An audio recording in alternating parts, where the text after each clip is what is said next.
그날 충청도 진천 땅에 추씨성에 가난한 농부가 살고 있었습니다. 추씨는 가난했지만 성격이 밝고 구김이 없어 얼굴에서 늘 웃음이 떠나지 않았습니다. 그는 같은 마을에서 살던 참한 처녀와 혼인을 해 4명의 아이들을 두고 있었는데 가난한 형편에서도 아이들이 그를 닮아 밝고 건강하게 자랐습니다. 아버지. 오냐, 잘들 놀고 있었지? 예, 아버지는 나무 많이 해가지고 오셨어요. 그럼 많이 했지. 이것 봐라, 엄청 많지? 네, 엄청 많아요. 엄청 우리 아버지 최고. 그의 집은 늘 웃음소리가 떠나지 않을 정도로 화목했습니다. 낮에 열심히 일한 추씨는 밤이 되어서 아이들이 잠들자 쉬지도 않고 집신을 만들었습니다. 여보, 너무 무리하지 말고 그만 쉬어요. 이거라도 해서 내다 팔면 우리 아이들 밥 한 숟가락이라도 더 먹일 수 있지 않겠소? 애들도 애들이지만 당신 몸도 좀 챙겨요. 내 몸이야 워낙 튼튼하니 걱정 말구려. 내가 얼마나 튼튼한지 한번 보여줄까? 아이고, 왜 그래요, 망측하게. 추씨 부부는 금술도 남달리 좋아서 얼마 안 가 추씨의 부인이 5째까지 가지게 되었습니다. 아휴, 없는 형편에 자꾸 먹을 입만 늘어서 어떡해요? 뱃속에 아이가 듣겠소? 아이들 키우는 거야. 내가 더 열심히 일하면 어떻게든 키우지 않겠소? 이제껏 내 아이도 큰 탈 없이 잘 키웠는데 5 정도야 못 키울까? 아버지, 나 동생 생겨요. 그래, 10달만 지나면 아주 예쁜 동생이 나올 거란다. 와, 신난다. 동생이다. 동생. 추씨의 부인은 한편으로는 걱정이 되기도 했지만 구김살 없이 자라는 아이들과 듬직하고 성실한 남편을 보면 행복한 감정이 뭉클하게 솟아올랐습니다. 그날 저녁 하루 종일 고된 농사일을 하고 난 추씨는 늦은 밤까지 집신을 만들다 몰려오는 피곤에 자신도 모르게 이불 위로 쓰러졌습니다. 아이고, 몸이 왜 이러지? 집신을 한 켤레라도 더 만들어야 되는데. 손에 새끼줄을 꼭 잡은 채 이불 위에 누운 추씨가 잠이 들었다. 얼마나 지났을까 누군가 자신의 이름을 부르는 소리에 잠에서 깨어나게 됐습니다. 추천석이 걔 있는가? 아니, 이 야밤에 누가 찾아온 거야? 추씨가 잠든 아이들이 깰까봐 조심조심 밖으로 나가보자 마당 안에 누군가 서 있는 것이 보였습니다. 거기 누구요? 자네가 추천석이 맞는가?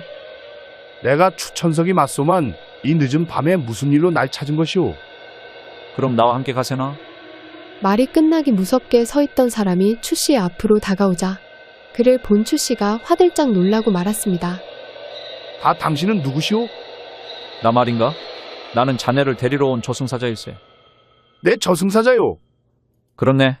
자네 명이 오늘로 다했으니 이제 그만 이승을 떠나 나와 함께 저승으로 가세나? 아이고, 이게 무슨 일이래요? 내 나이 이제 40이 좀 넘었는데 저승이라니요.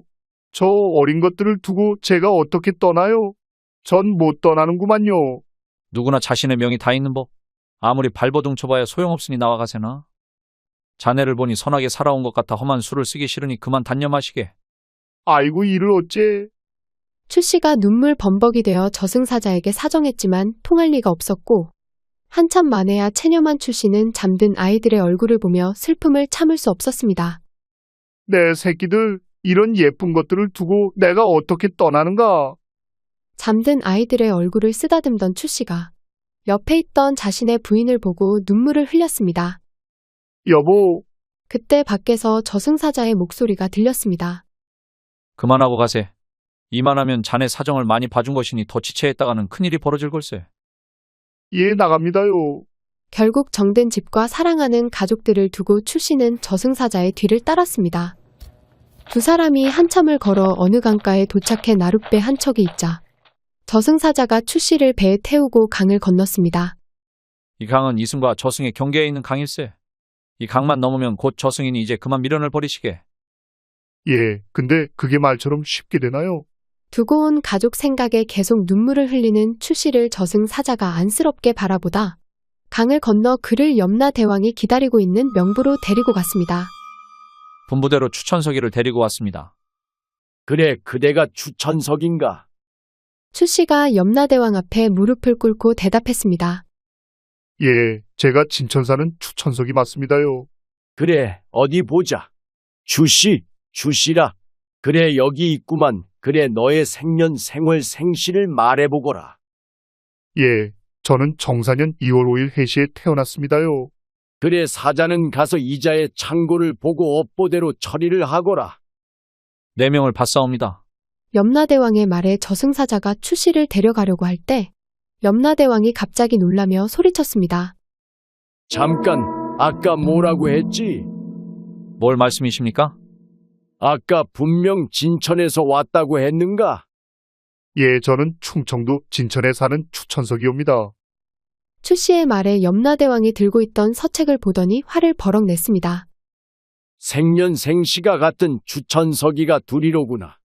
진천 사는 추천석이 아니라 용인 사는 추천석이를 데리고 와야 되는데 사자는 일 처리를 어떻게 하는 것이냐? 염라대왕의 말에 저승사자와 추씨가 너무도 놀랐습니다. 헉, 그럼 이미 혼백을 빼왔는데 어찌하면 좋겠습니까? 그럼 저는 아직 제 명이 다하지 않은 겁니까? 어허, 이런 일이 사자는 어서 추천석이를 제 육신에다 되돌려주고 오너라. 아직 늦지 않았을 테니 빨리 서두르거라. 예, 알겠습니다. 빨리 돌아가세. 예, 가야지요. 감사합니다. 대왕날이 정말 감사합니다. 추씨가 염라대왕에게 몇 번이나 인사를 하고 나가자 저승사자가 그와 서둘러 왔던 길을 되돌아갔습니다. 정말 미안하네. 내 저승사자 생활 수십 년 만에 이런 실수는 처음이구만. 그럴 수도 있지요. 어르신 지금 가면 제 몸으로 돌아갈 수는 있는 것이지요. 그럴 걸세 아직 자네 몸을 묻지 않았을 테니 어서 서두르세. 두 사람이 서둘러 추씨의 집에 도착해보니 집안이 이상하리만큼 조용한 가운데 여인의 넋두리가 들려왔습니다. 아이넷의 뱃속에 있는 아이까지 줄줄이 두고 어찌 그리 훌쩍 떠나신 게요. 매정한 양반. 추씨의 부인이 소복을 입고 앉아 덩그러니 놓여있는 위패를 보며 중얼거렸습니다. 헌데 어찌된 일인지 있어야 할 추씨의 관이 보이지 않았습니다. 여보, 내가 왔네. 내가 왔다고. 헌데 어째 관이 보이지 않는데요. 그러게나 말일세. 설마. 사정을 알고 보니 더위 때문에 추씨의 몸이 잘못되기라도 할까봐. 하루를 앞당겨 매장을 해버려 추씨가 다시 살아나긴 영영 틀려져 버렸습니다. 아니, 일을 어떻게 하면 좋대요? 아이고, 나를 돌려놓으라고요. 이거 참 난감하구만. 저승사자와 추씨가 넋을 놓고 어떻게 할지 모를 때 용인에 사는 또 다른 추천석 이에게는 저승사자가 찾아왔습니다. 추천석이 어느 고래등 같은 기와집 안방에서 추천석이라는 선비가 잠을 자다 자신을 부르는 소리에 깨게 되었습니다. 누구시오? 누구신데 남의 집 안방까지 허락도 없이 들어오신 게요? 나 말인가? 나는 자네를 저승으로 데려갈 저승사자일세. 자네 명이 다 했으니 그만 나를 따라 저승으로 가세나. 그게 무슨 말이오? 저승이라니. 내 몸이 이렇게 멀쩡한데 왜 저승을 간단 말이오? 말을 하던 추선비가 자신이 누웠던 자리를 보자 거기에는 자신과 똑같은 인물이 누워 있었습니다. 헉, 이것이 어떻게 된 일이야? 이건 나지 않소. 자네의 명이 끝나 혼백이 몸에서 벗어난 것뿐이니 이제 나와 저승으로 가세나. 저승사자의 말에 그제야 추선비가 저승사자에게 무릎을 꿇고 애원했습니다. 사자날이 더도 말고 딱 10년만 더 살다 가게 해주십시오. 그렇게만 해주신다면 제가 나리께 3,000양을 드릴 테니 딱 10년만 부탁드립니다. 어허, 부유한 양반집에 태어나 평생 흙 한 번 손에 안 묻히고 호의호식하며 살았으면 됐지. 얼마나 더 욕심을 부릴 텐가. 날이 10년이 안 되면 5년만이라도 더 살게 해주십시오. 돈이라면 제가 3,000양이 아니라 5,000양을 더 드리겠습니다. 이런 안 되겠군. 말로 해서 안 되면 강제로라도 끌고 갈 수밖에. 곧 저승사자가 품에서 붉은색 포승줄을 꺼내더니 추선비의 혼백을 꽁꽁 묶어 끌고 나갔습니다. 사자날이 한 번만 봐주십시오. 5년이 안 되면 딱 1년만이라도 어떻게 안 되겠습니까? 애원하는 추선비를 저승사자가 냉정하게 끌고 갔고 아침이 되자 추선비의 부인이 남편을 발견하고 한바탕 난리가 벌어졌습니다. 여보, 갑자기 이게 무슨 일이래요? 어제까지만 해도 멀쩡하던 사람이. 그날 저녁 상을 치르는 추선비의 집에 두 사람이 나타났는데 그들은 다름 아닌 저승사자와 추씨였습니다. 어떻게 다른 사람의 몸에 들어가서 살란 말입니까? 다른 방법이 없으니 그런 것 아니겠나? 용인 추천석이는 부자에다 뼈대 있는 양반 가문 출신이니 이전에 자네라면 한 번도 누리지 못한 인생을 살 수 있네. 거기다 내가 특별히 대왕께 말씀드려 자네 수명을 10년 더 늘려줄 테니 남은 생은 이자의 몸에 들어가 살게나 서두르지 않으면 시간이 없네. 계속되는 저승사자의 재촉에 추씨는 자포자기하는 심정으로 추선비의 몸속으로 들어갔습니다. 추씨가 추선비의 몸속으로 들어가자 추선비의 몸이 들썩이며 움직이는 것을 본 도령이 소리쳤습니다. 어머니 지금 아버지의 몸이 움직인 것 같습니다. 그게 무슨 말이냐? 내 아버지가 어떻게 움직여? 지금도 움직였습니다. 무슨 소리를 하는 거니? 아들의 말에 못 믿어하던 추선비의 부인이 관안에 누워있던 추선비를 보다 남편의 몸이 들썩이는 것을 보고 까무러칠 듯 놀랐습니다. 아니 석평아, 이게 무슨 일이냐? 어머니 아버지의 몸이 따뜻해요. 두 사람이 추선비의 몸을 살펴보자 정말로 그의 몸에서 온기가 돌고 있었습니다. 아버지.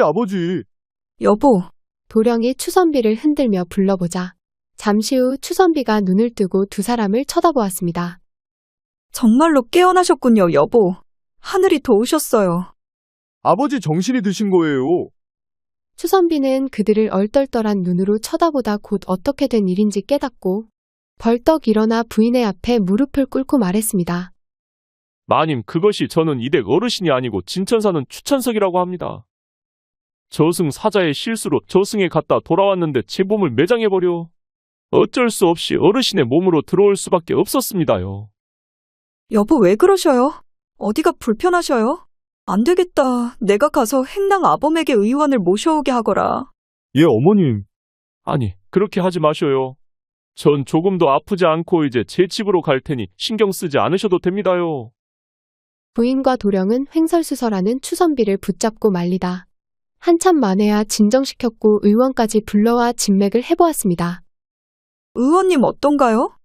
몸은 건강하고 간혹 쓰러졌다가 다시 일어나면 머리에 문제가 생겨 광증이 나타날 수도 있으니 차도를 보도록 하지요. 광증이라고요? 의원의 말에 추선비의 부인은 걱정이 쌓여갔고 추씨는 추씨대로 답답해 미칠 지경이었습니다. 도대체 왜 내 말을 안 믿어주는 거야? 왜? 아무래도 안 되겠구만. 누구도 내 말을 믿지 않으니 모두 잠든 시간에 몰래 집으로 돌아가는 수밖에. 그날 모두가 잠든 새벽녘 추씨는 아무도 모르게 추선비의 집을 나와 진천에 있는 자신의 집으로 도망을 쳤습니다. 아침이 되자 사라진 추씨 때문에 추선비의 집안은 한바탕 난리가 났습니다. 아니, 이 양반이 대체 어딜 가신 게야? 몸도 성치 않은 사람이? 어머니 아무리 찾아봐도 마을 어디에서도 아버지가 안 보이셔요. 혹시 아버지가 말씀하신 진천으로 가신 건 아닐까요? 안 되겠다. 어서 행랑아범에게 말해서 진천으로 가보자. 추선비의 가족이 가출한 그를 찾기 위해 진천으로 떠났고 추씨는 하루 종일 걸어 밤이 되어 자신의 옛 집으로 돌아갈 수 있었습니다. 드디어 돌아왔구나. 여보, 얘들아, 아버지가 왔다. 얘들아. 추씨가 소리치자 방 안에 있던 아이들과 그의 부인이 나와 그를 쳐다보더니 말했습니다. 누구세요? 처음 보는 양반인데 집을 잘못 찾으신 거 아니에요? 나요, 임자. 내가 지금 다른 사람의 몸을 빌려 쓰고 있지만 당신 서방 추천석이라네. 아니, 우리 남편 이름은 어떻게 안 돼요? 그게 내가 차분히 설명을 해줄게. 왜 이런데요? 얘들아, 이 양반이 제정신이 아닌가 보다. 어르신 남의 집에 와서 왜 그러신데요? 보아하니 양반집 어르신 같은데. 야, 이 녀석아. 내가 네 애비라고. 아무래도 정신이 어떻게 된 것 같다. 둘째야, 얼른 관아에 가서 누구 좀 불러오거라. 추씨의 말을 믿지 못하고 그의 가족들과 옥신각신할 때 추선비의 가족들이 물어물어 그의 뒤를 쫓아왔습니다. 여보, 진짜 여기 계셨네요. 도대체 왜 이래요? 남의 집에 와서 정신 좀 차리세요. 마님, 아니래도요. 저는 그댁 추천석이 아니고 이 진천 집에 사는 추천석이구만요. 왜 다들 제 말을 안 믿어주시는 거예요? 추씨가 가족들 앞에서 자신이 추선비의 몸에 들어오게 된 이유를 말했지만 듣고 있던 사람들은 모두 그가 제정신이 아니라고만 생각했습니다. 여보, 당신 허리에 이만한 점이 있지. 그리고 왼쪽 어깨에도 커다란 점이 있고. 에그머니 망측하게 실이 무슨 말을 하는 거예요? 도저히 안 되겠네. 이보게들 저 양반을 끌어내서라도 가자고. 예, 마님. 아니, 다들 왜 이러는 거예요? 추선비의 하인들이 달려들어 그를 잡아 끌어 용인으로 데려간 후 그날 저녁 추씨의 부인은 깊은 고민에 빠져 있었습니다. 내 몸에 있던 점을 그 양반이 어떻게 알고 있는 거야? 정말 이 사람이 맞는 건가? 며칠 뒤 추 씨의 부인이 밭일을 하고 있는데 갑자기 누군가 그녀를 불렀습니다. 여보, 아니, 왜 또 왔대요? 그녀를 부른 사람은 다름 아닌 추 씨였는데 이번에는 나귀까지 빌려 타고 추선비의 가족을 피해 찾아왔습니다. 홀몸도 아닌데 그렇게 무리하면 어떻게 해? 이보셔요. 누구한테 그런 얘기를 들으신 거예요? 듣긴 누구한테 들어 진짜. 그럼 그렇게 못 믿으니 당신이 나한테 어떻게 시집 왔는지 얘기해 줄까? 추 씨가 자신의 부인에게 혼인 전 두 사람만이 알고 있던 비밀들을 얘기하자 그의 부인은 화들짝 놀라고 말았습니다. 정말 당신이 맞는 거예요. 그럼 맞고 말고 이제 내 말을 믿겠는가? 여보, 이게 대체 어떻게 된 일이래요? 두 사람이 손을 잡고 기뻐하고 있을 때 그들의 분위기를 깨는 소리가 들렸습니다. 아니, 못 들라는 거예요. 당장 그 손 놓지 못해요. 추선비가 또 사라지자 그의 가족들이 그를 찾기 위해 불이 나게 추 씨의 집에 들이닥쳤습니다. 마님, 제가 몇 번이나 말씀드렸지 않습니까? 저는 진천 사는 농사꾼 추천석입니다요. 네, 이 사람은 제 남편이 맞아요. 그렇지 않고서야 저희 둘만 아는 비밀을 어떻게 알고 있겠어요. 아이고, 이 사람이야 광증이 있다 그렇다 치고 멀쩡한 데까지 남의 남편한테 뭐 하는 짓인가. 여러 말할 거 없어요. 이복에 어서 이 양반을 모시고 가자고. 예, 마님. 이거 놓으시오. 난 이 집에서 한 발자국도 못 움직이니 할 수 있으면 날 끌고 가보시오. 아니, 이 양반이. 마님, 이 사람을 그냥 두고 가주세요. 이 사람 말을 들어보면 틀림없는 제 남편이 맞습니다. 도저히 말로는 안 되겠네. 관하로 가서 고발이라도 해야지. 추선비의 부인은 참다 못해 두 사람을 관아에 고발했고 사또는 이들의 이야기를 듣고 황당해 웃음만 나왔습니다. 그러니까 저승사자의 실수로 자네가 저승에 갔다 돌아오니 자네 몸을 매장해서 용인에 사는 추천서기의 몸에 들어갔다는 겐가? 네, 맞습니다요. 좋다. 그럼 자네 말이 맞다 치고 그럼 그 말을 증명해 줄 증인이 있는가? 예, 증인이라고쇼. 그래, 저승사자의 실수로 일이 이렇게 된 것이니 저승사자를 증인으로 세우면 되겠구만. 아니, 어떻게 저승사자를 부릅니까요? 증인이 없다면 무엇으로도 자네 말을 증명할 수 있나? 자네 말을 증명할 수 없다면 모든 판결은 증거가 명확해야 하는 법. 그것이 없으니 내 판결을 내리겠다. 사또의 말에 모여있는 사람들이 모두 긴장하며 기다렸습니다. 추선비의 말은 자신의 주장일 뿐 무엇으로도 증명할 수 없을 뿐더러 그 말대로 진천사는 추천석이 추선비의 몸에 들어갔다 해도 이곳은 사람 사는 세상이니 자네는 용인의 추천석이로 살아야 하네. 더불어 진천 땅의 추천석의 가족에게도 더 이상 방문하지 말 것이며 이를 어길 시에는 자네뿐만 아니라 진천 추씨의 가족에게도 엄벌을 내릴 것이니 명심하도록 하게. 사또, 그럴 수는 없습니다. 저는 분명 진천 사는 추천석인데 어떻게 제 가족들을 만나지도 못하고 살 수 있습니까요? 그만 판결은 내려졌으니 그만하고 모두 물러들가라. 사또의 판결에 두 가족의 희비가 엇갈렸고 그날 이후 추 씨는 진천에 다시는 돌아오지 못하는 처지가 되었습니다. 추 씨는 추선비의 집에서 할 일 없이 세월을 보내다 자신의 아내가 산 달이 지난 어느 날 아무도 몰래 진천에 자신의 집에 찾아왔습니다. 방에서 들려오는 갓난 아기의 울음소리에 추 씨가 애만 태우고 있을 때 누군가 그의 뒤에 다가왔습니다. 여기 오면 어쩌려고 그래요? 누가 보기라도 하면 큰 경을 치려고요. 추 씨가 놀라 뒤돌아보니 그의 부인이 그를 보며 서 있었습니다. 여보, 몸은 좀 어때? 난 괜찮으니 어서 떠나세요. 괜히 더 있다가 큰일 만들지 마시고요. 그게 아기 얼굴 한 번이라도 보여주구려. 아들이요, 딸이요. 딸이에요. 애 얼굴은 봐서 뭐하게요? 공연히 마음만 아프지 어서 가세요. 추 씨의 처가 매몰차게 방문을 닫고 들어가자 추 씨는 품속에서 가져온 돈이 든 전낭을 내려놓고 힘없이 돌아서 나갔습니다. 그때 뒤에서 그의 부인이 아기를 안고 나오며 불렀습니다. 여기까지 왔으니 그럼 얼굴이나 보고 가세요. 정말이 어디 한 번만 보자꾸나. 추 씨가 자신의 딸을 보고 있으니 마음이 저려와 더는 잊지 못하고 눈물을 흘리며 집을 떠났습니다. 그 이후로 그는 남들 모르게 먼발치에서 가족들의 모습을 지켜보다 재물을 놓고 갈 뿐 말 한마디 나누지 못하는 야속한 세월이 계속되었습니다. 어느덧 시간이 강물처럼 흘러 중년이던 추 씨의 머리에 허연 서리가 내리고 그의 나이 80이 넘은 어느 날 추 씨가 집에서 잠이 들었다. 그의 방에 누군가 찾아왔습니다. 추천석이 자신을 부르는 소리에 추씨가 눈을 뜨고 쳐다보자 저승사자가 그의 앞에 서 있었습니다.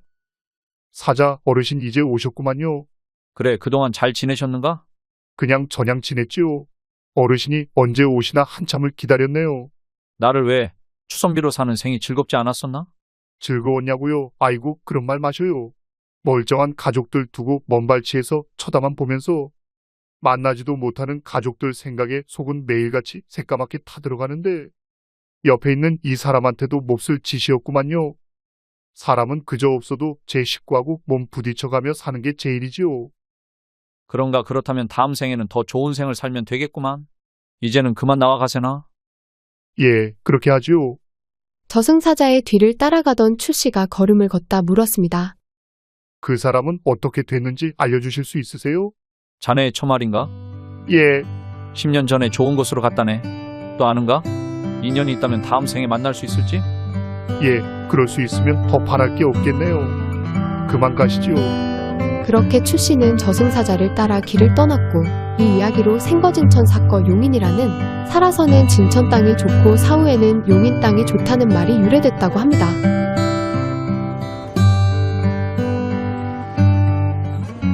긴 영상 봐주셔서 진심으로 감사드립니다. 다음에 더 좋은 이야기로 찾아뵙겠습니다.